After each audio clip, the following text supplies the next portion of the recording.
কলকাতার মুসলিমদের উপর যেভাবে আক্রমণ হচ্ছে, আচ্ছা, কলকাতার মুসলিমদেরকে অনেক আক্রমণ করতেছে, তারপর? এখন সময় এসেছে বাংলাদেশ, চায়না এবং পাকিস্তানের সামরিক চুক্তিতে যাওয়ার জন্য। আমাদের বর্তমান সরকার কি এরকম কোনো চুক্তি করবে?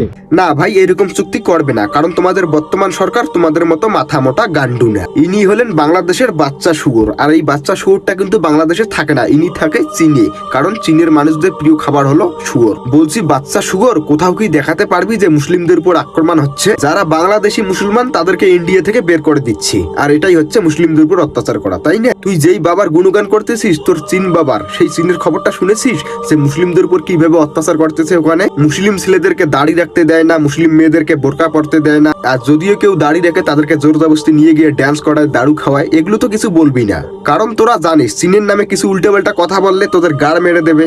একটা কথা বলে না যে হালা গাছে সবাই চড়ে, আর আমি গ্যারান্টি দিয়ে বলতে পারছি এই পৃথিবীতে যদি মুসলিমরা কোথাও শুকিয়ে আছে সেটা হলো এই ভারতবর্ষে। আর যদি বিশ্বাস না হয় তাহলে পাকিস্তানকে দেখিস, ওখানে তো সব মুসলিমরা থাকে।